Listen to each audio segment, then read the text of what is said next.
coming at you with some very real talk. This is a solo podcast, obviously, and I'm really super happy to be doing this because I have such strong feelings today about my glasses being crooked, about just how to change our lives. And I think this is very important information. So number one is I never, ever promote my book. See this is my book. It was written, it was published, I believe, I don't even remember when, actually. I think it was February, and it became a bestseller on Amazon. But the real issue about the book is not whether the book is good or not good, but it's the content that I want to share with you today, because I haven't done anything to promote my book, really. And what I realize about that is that a lot of things is that I think a lot of us recognize all the things that we are not. And it keeps us in the house. It keeps us from having a voice. It keeps us from doing the things that would actually change other people's lives. And it really hit me today when I was thinking about it. And I've heard other people say, oh, you're keeping your information from the rest of the world. I agree with that. I do agree with that.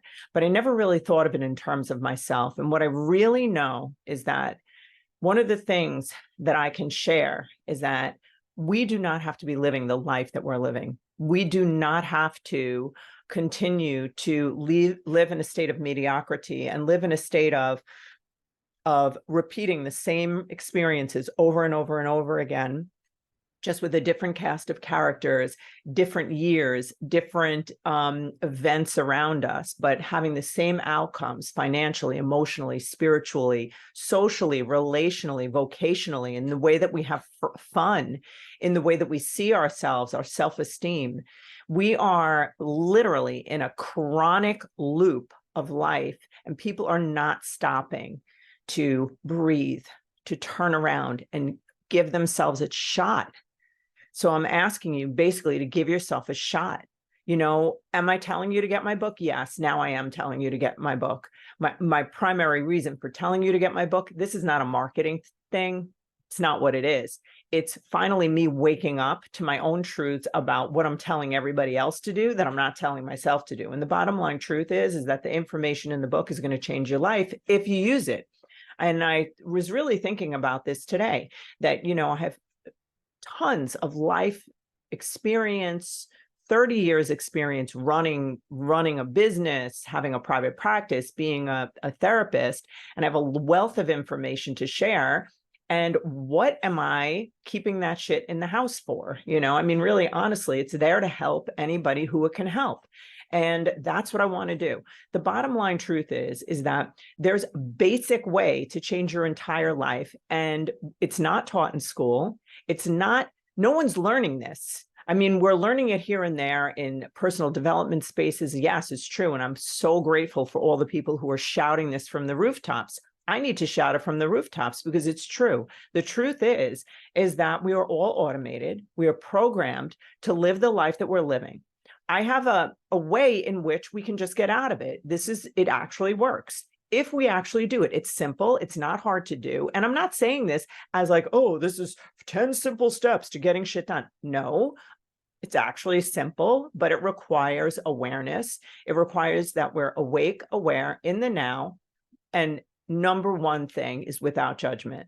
So I do ask that if you're going to go about, you know, doing this shift and changing all these different areas of your life, is that you do it without judgment of yourself. Because if you have judgment, it's really not going to work as well, because it's just reigniting the problem that we already have. So the bottom line is that every single one of us is automated. Fact. It doesn't change. I don't care who you are, you're automated. So it's the way in which we're automated that determines the outcomes of our life. That's also a fact. This is science, bottom line. So what I ask people to do in my book, The Wake Up Call, it's an interactive read for building the life that you want. And basically what it is, it's inside the book. There are pages inside the book that you will see. It's like kind of like journal-like, where I'm asking you questions. It's like I'm sitting with you, helping you to go through different areas of your life and rewire your brain. Bottom line is that if I asked you to just stop right now and look at your life financially, emotionally, spiritually, socially, relationally, how you handle your leisurely time, spiritually. Now, what I'm asking you to do is to stop without judgment, breathe, just take a snapshot. What's in your bank account? What do you owe? I'm not saying do a whole financial analysis. No, it has nothing to do with that. Nothing to do with the exact numbers, nothing to do with any of that. Look at your relationship history. What are the patterns? We all have patterns. There's nothing to be ashamed of. I want you to look at these things, but I also, when you're looking at them, I want you to do it without judgment. Just look at it as a fact. Okay, this is the situation. I see a pattern like this in my life, and I don't much like it. Okay, so that's all I want you to do. What is amazing is that if you look at these different areas of your life, it's a mirror. It's just information that communicates to us the data that's inside of our body. So our body is an operating system. It's a whole record of memory. It carries when we have 90,000 thoughts a day, of those 90,000 thoughts, 91% of them, who came up with the number? I don't know. Don't hold me to it. 91% of those thoughts are the same thoughts we thought yesterday. The facts behind that is that our thoughts are electrical impulses that run on a loop. So we tend to create today based on thoughts that we thought yesterday. They're the same thoughts we thought yesterday. And so we're creating the same life over and over and over again with a different cast of characters, different contexts, different experiences, but we are the common denominator, repeating the thoughts from yesterday and creating into that, because thoughts are things and thoughts create things. There's science to back it up. Thoughts move faster than the speed of light. So, and sound waves are incredibly powerful as well. They never end, but we'll get into that after. The other thing is that what you want to look at is what is I ask people in the book, what is the feeling that you have felt the most in your childhood? That's one. What is the feeling that you rehearse the most now? Usually what we see is there are feelings that are recurring. They're a state of being that we're in most of the time. We fluctuate in and out of these things. Obviously, what's inside of us is very much like a storm, but what we're doing is we're feeling the feelings that we feel the most. And we want to know what those are. So what are the feelings that we feel the most around relationships? What are the feelings that I feel the most around finance? What are the feelings that I feel the most socially? What are the feelings that I feel the most in terms of business, parenting, whatever it is? So now what you want to understand is that the feelings that we feel the most are chemicals. Feelings, emotions are chemicals within our body, and our body will, if we had feelings that we were experiencing in our childhood repeatedly over time, what ends up happening is that those feelings we become actually chemically addicted to over time. If we are repeating things over and over again, thoughts, feelings, behaviors, we become sort of addicted. They're habits, right? But with chemicals or thoughts or feelings that you feel a lot, what will happen is those feelings, if you move away from those feelings, let's say you're healing and you move away from anxiety and you find yourself at day 3, you're not experiencing any anxiety, your body will want to pull you back toward anxiety, bring you back to baseline. It's homeostasis. Our body loves things to stay the same. As long as you're not dying, it's a really safe place to be. So even if you're miserable, it doesn't matter to the body. What matters to the body is that you're safe and you're living and you're breathing and everything's functioning, and that it should just stay the same. So our body will actually pull us back to an emotional state that we don't want to be in. So you want to be aware of that. You actually can go through a chemical withdrawal, I should say, just like a street drug. Okay. So as you're looking through all of these different areas of your life, what I'm asking you to do is please give yourself the chance to look at. So if we look at, okay, every time, I find myself repeatedly in this type of a relationship, let's say an emotionally vacant relationship. And then you find yourself repeatedly in debt, or you find yourself, over and over again, that you plug in your navigation system to California and you keep ending up in Mississippi. Nothing against Mississippi, and you're like, wait, how did I land here again? Everything in me, everything about me has wanted this thing, but I keep landing here. It doesn't make sense. I chose a person that didn't seem emotionally vacant. How did I end up with that emotionally vacant person again? And that is the thing that you want to see. Do not, under any circumstances, believe for a moment that it just is random. Okay, because we are commanding outcomes. Our inner world is creating our outer world.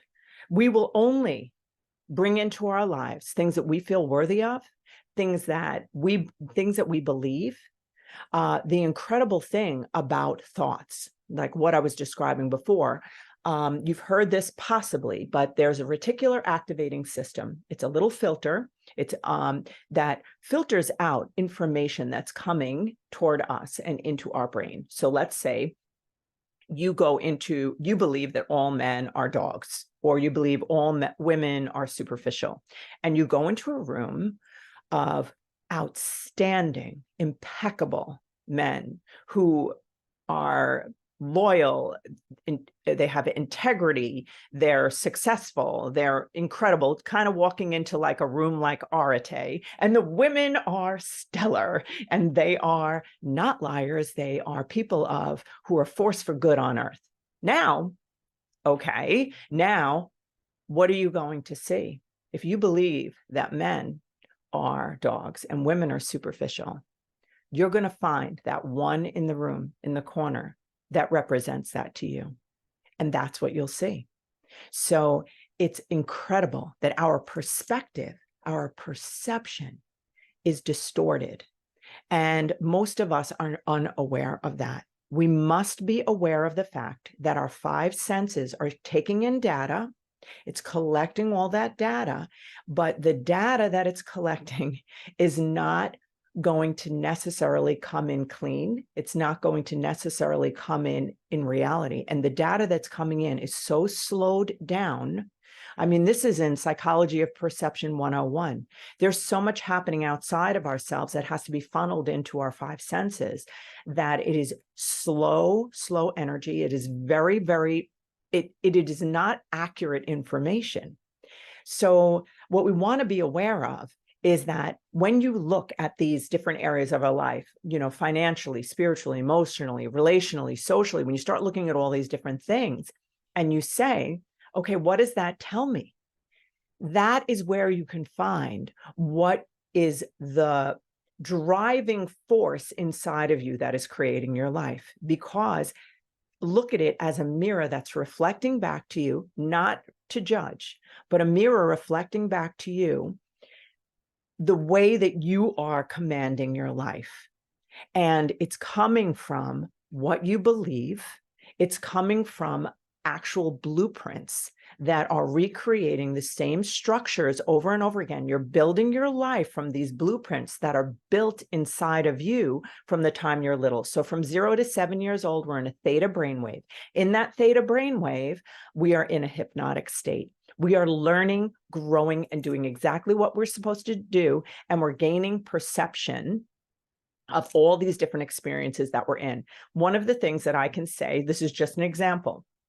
When a child is 2 years old, the majority of our community or society is repeatedly calling 2-year-olds terrible, which is astonishing to me that we have not evolved far enough to understand that that's inaccurate. Okay, so what parents are calling terrible twos, children are hearing as themselves being terrible. So somehow when they mark this age, which is an age that is supposed to be marked by autonomy versus shame and doubt. Autonomy is the time a 2-year-old is starting to assert themselves. They're saying no. They're putting up like a separation, a very loose separation between themselves and their caregivers that is helping them to understand who they are in the world. Their autonomy, their sense of self is developing. When people continually shame them, punish them for saying no, don't say no to me. What? When did we think that it's a good idea to tell or teach a human growing not to say no to things. It's a little odd. We may redirect them and we know that they may need to do something that's important to them, but for them to not to be shamed for saying no, and this becomes a perspective inside of them, right?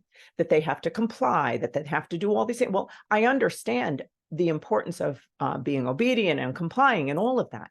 But this is just an example of a 2-year-old can develop a perception that of men, women, life, their own sense of value that could go with them for the rest of their lives. So if they're neglected, they also, in the ages, when they're young, before the age of 2, they're learning a basic sense of trust versus mistrust. And what that is how do I see myself in the world? Is the world a trustworthy place? Just ask yourself that question. Do I see the world as a place that's trustworthy? Our first world is our mother. Our kind of secondary world, right, on this earth is the community that we're born into, the family, the caretakers, our parents, our siblings. This is our world. And everybody's born into a different world, no matter, even if you're in the same family.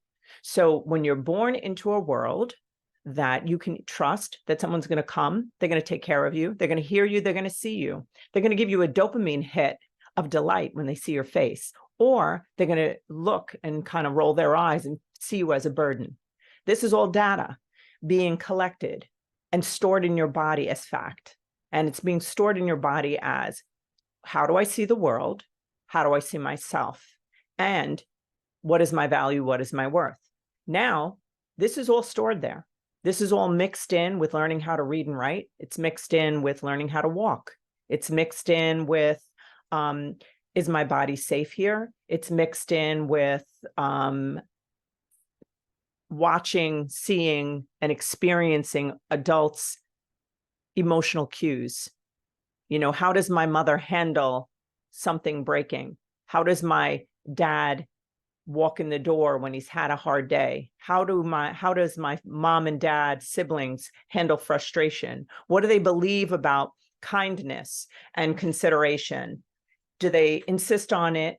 Do they raise people instead of puppets? These are all things that are important in the establishment of your life today. And the reason that they're important is because we have to look at the actual science behind it, is that our body is a wired system. It is a whole system. It's cellular data, and it's all stored. And we have the power to rearrange, reorganize, reframe, restructure our cognitions, our emotions, everything that's stored inside of us, our memories. And we can and must rearrange the belief system that is driving every outcome of our life. And it's not going to stop unless you do something about it. So the first step is to be awake, willing to do this, aware. Turn around, take a look at yourself, give yourself a chance to have a magnificent life and to enjoy the process of struggling through and learning and relearning and growing and not taking things so damn seriously and seeing that you're trying to rewire a structure. It's kind of cool to do if you see it that way, right? Instead of being like, oh, I'm a victim of this. This is always happening to me. No, actually, it is repeatedly happening to you because your body is driving, or your core system and belief system is continuing to build life systems all around you that are telling the same story. It's just with a different cast of characters. And if you just stop and zoom out and look at the thread that floats through all of it, you have the power to change that thread and to create different outcomes. And you can do it now. You can do it today. That's why I am saying get the damn book, because this book, or if you can get this information somewhere else, I am so happy that you do it, because the most important thing is that you get it. Because what you're going to do is you're going to mark off, where am I now in all of these different areas? Then you're going to extract the thoughts that you think the most, the ones that are on a loop, and then you're going to create new thoughts. You're going to create thoughts that make no sense because they do not match what is inside of you. So what I was saying about the reticular activating system is that any data that comes through your five senses that does not match the structure, the blueprint, the paradigm, as Bob Proctor talked about, the neurological network that's embedded in you and all of you, if you bring in information that doesn't match it or doesn't resonate with it, it will be rejected. So what you want to be aware of is that you're creating into nothing. You're creating unpredictable things. You're creating out of nothing instead of going backwards into the thoughts that you've already thought. You know, like, for example, if you want to learn how to do a cartwheel and you've learned how to do a cartwheel to a degree previously, and you have thoughts about doing a cartwheel, you would naturally go back to those thoughts that you have about doing a cartwheel. But suppose you said, you know what, I'm going to do a cartwheel and I'm going to create into that in a different way. And I'm going to create doing a cartwheel. And I'm not going to use the data where I kept failing at doing a cartwheel. I'm going to use data that's different, that doesn't match what I believe about myself. So what you want to understand also that is so, so important is that I tell people this all the time. If you want to get, let's say you're a guy and you want to get a certain kind of woman, you want her to be intelligent and funny and smart and pretty and have a great body and all these things that you want. You want her to be loving and affectionate and sexual and blah, you know, all these great things. That would be wonderful that she's that. However, you're not the guy who gets that. So you have to become the man who gets the woman who's like that. So the way to receive the things that you want in your life, you have to become them. So you have to become the man who, become the woman who, you know, when people work for me, I tell them, they're like, oh, I want to do this job. I'm like, be the person who does it. Be it now, and it'll just naturally morph into that. If someone in my workplace is doing a job that's bigger, better, you know, awesome, more creative than what they're doing, that'll be their job. It just becomes their job, and the money compensates for that.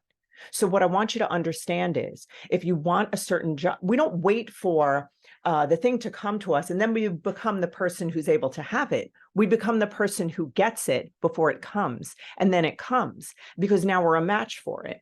We're not a match for things. We're not a match for money when we can't manage money. We're not a match for money when we hate money. We're not a match for money when we need to be in debt because we believe we owe the world. We believe that we're less than. We believe that we are a person who can never be as good as.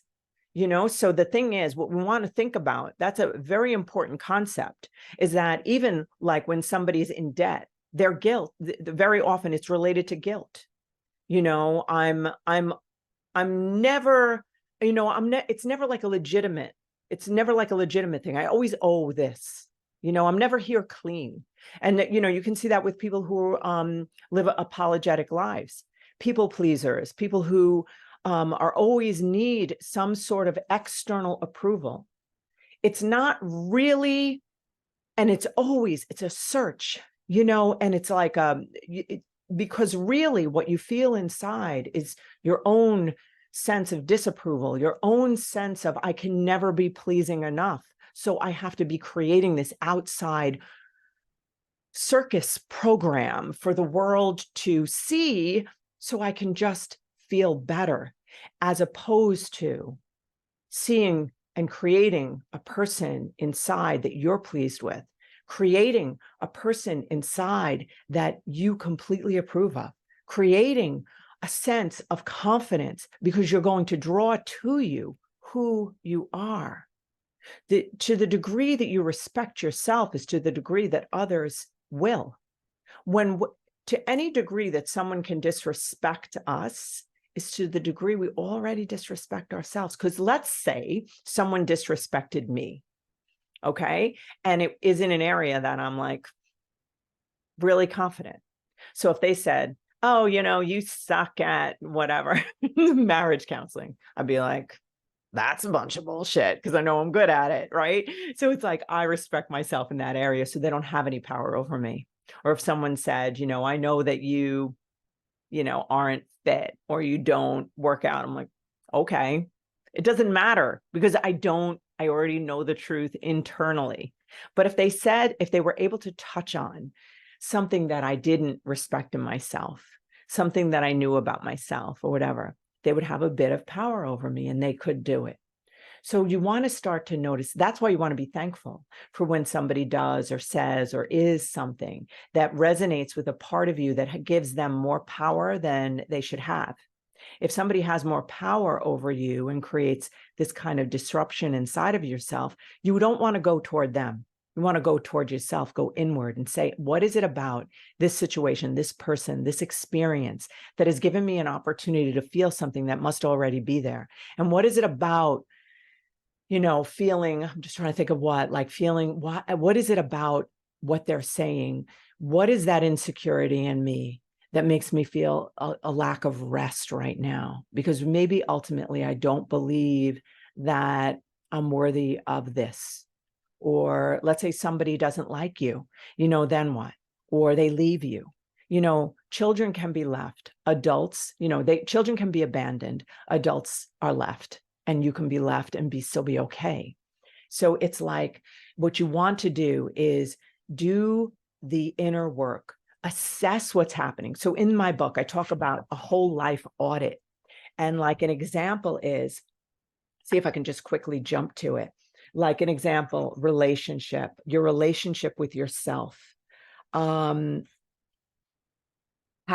do I speak to myself? How do I feel about myself? How would I define this relationship as if it were observing two people, you and you? And then you write down what that is. And then what core belief or limitations oversee this relationship you have with yourself? This is, the prompts in the book. What would this relationship look like without these limits? So you want to ask yourself, how am I relating to myself? Most people, I can't even tell you, when I find out what's going on inside their mind and the things that they're saying to themselves, it is criminal. It's literally abuse. And, what are your primary thoughts about yourself? What feelings do you feel the most about yourself? Physically, where are you today physically? Where do you want to be physically and your ability to get there? If you don't believe you can get there because society has taught you that it just doesn't happen, that is the story that's written, that it is really hard to lose weight, that it is really hard to be fit, that after a certain age, you never can do it, that babies, once you have babies, you can't get fit. I call a big bullshit on that. I'm sorry. You know what? I do, because we have the inner working power to command things about our own lives. And what we believe about things is what they are. It may sound woo-woo to you, but it's not. It's science and it's fact. And the thing that's very interesting to me is that I think about anything after I am fit. I am wealthy. I am kind. I have great relationships. I call the highest level people into my life.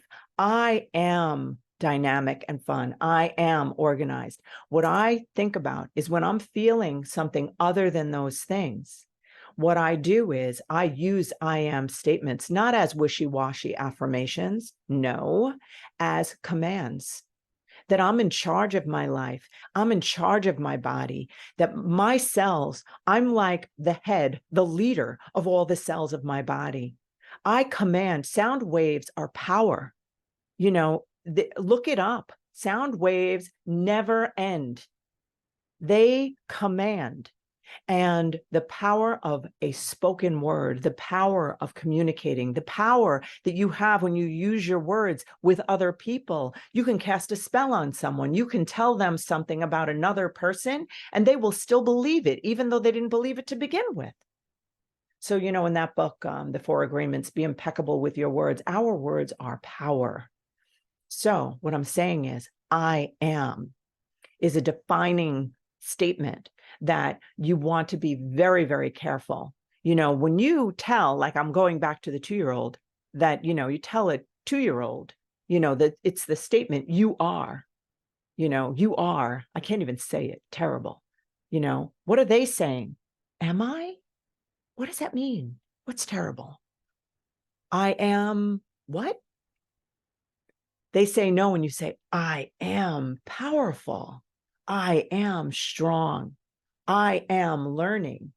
I am separate from you. I am respectful, even though I say no. How do we teach a child to become an adult who can easily and graciously and kindly and with firmness say no? By yelling at them for doing it, by calling them a rebel and terrible? Think about it. No. So what I want you to think about is, what are your real beliefs? And you're going to be able to see them by looking at the snapshots. You just stop and look. No judgment.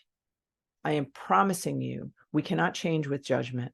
It doesn't work. How many of us are sitting there every time we make a mistake, every time we do a thing, we're like, oh, I suck, blah, blah, blah. Believe me, I have had my share of horrible feelings, low self-esteem. A primary feeling I had in my life when I was growing up was shame and sadness. So I am not like just preaching out some shit that doesn't apply to me. I do this daily. When someone comes into my life or an experience happens in my life that doesn't feel good to me, or it makes me down, or it makes me question things, that situation is not the thing that's making me anything.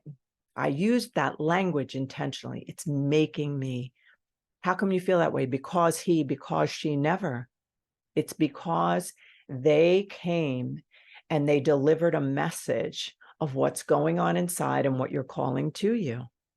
And even if someone comes in and they don't have that power emotionally over you, then they're not really relevant, because they're not causing any disruption, or they're not causing you to do things that you wouldn't do. But when they are, that's when you have to ask, you know, what is it that's driving that in toward me? Is it that I don't feel worthy of something better? Or you can have people come into your life that have all these wonderful qualities, but one inherent thing, like we see that all the time, like we're always working with young women, men too, but we see it a lot with young women, that women who are dating or whatever, and we will see that they will repeatedly, they'll say, but oh my God, he has all these qualities and that quality and that, but then he has this, and it's a deal breaker. He has this quality. So what I ask them is, so what is it about that quality? You know, let's say they don't put an effort into the relationship, or that the woman doesn't feel prioritized or something like that, or he's emotionally vacant, but he has all these other qualities. I ask the question, you know, do you believe, you know, that tells me in part that you may not feel worthy of emotional attention. You may not feel worthy of being a priority. You might not feel worthy of being number one. You might not feel worthy of, I don't know, it could be financial stability. You may not feel worthy of somebody who has all of the qualities that you want, because do you believe that it's possible to have a fantastic, unbelievable relationship? Very often we've been taught, and our society has also taught us, that relationships in general, you have to really, really deal with them, and they mostly suck, and that it's a ball and chain. And, you know, I mean, how many jokes are there about marriage? And I can call a big bullshit on that, because I know what it's like to have a great marriage, and I know that you can have it. Unfortunately, I lost my husband, but all of us are capable, and it does exist. And there is a way to have a beautiful experience with another human being. And it's all what you actually believe is possible. So the driving force is within us. So it's like Dorothy, you know, like, you've had the power within you all along, my dear. I actually have that behind me. I don't know if you guys can see it. I'll let you see it. Oh God, can you see it? Let's see her little slippers. This is like not going to work. Can you see back there? It's basically the little slippers that Dorothy's red ruby slippers, and how the Glinda said to her, she searched forever for her home, for that place that she wanted to be, whatever that is. And, Glinda, the good witch, said to her, my dear, you've had it within you all along. And that's what I'm saying to you. We have it within us, so I really, really want to encourage you to please, please do this. It is not hard. It's just, it might feel sad to see the truth, but what's a greater risk, doing it or not doing it? Repeating the same story again, so why have another go around with a shitty relationship or a big debt or not having the things that you dream of? Believe me, I spent a lot of my life, repeating and not having the things I've wanted. So I just want to say, I hope I can spare you any of that time. And if my book can help you, I would love it if you would get it. It's, I actually work on the book as just my lifestyle, the way that, I look daily at being awake and aware in the now without judgment, so that I can continue to evolve and grow, because without growing, we're dying, and we are growing organisms, and there's too much death to what we're meant to be. So I just pray you guys are super, super blessed, and that you got to do me a favor though. You got to subscribe, like, and share this shit because my YouTube channel, I have like not enough subscribers, and I don't know why. People listen to my podcast, but for some reason, YouTube, you guys, please send it to your friends. Please make sure that you subscribe. I really could use a hand in that so I can do more stuff on YouTube. I really would appreciate it. Thank you. It's a wrap.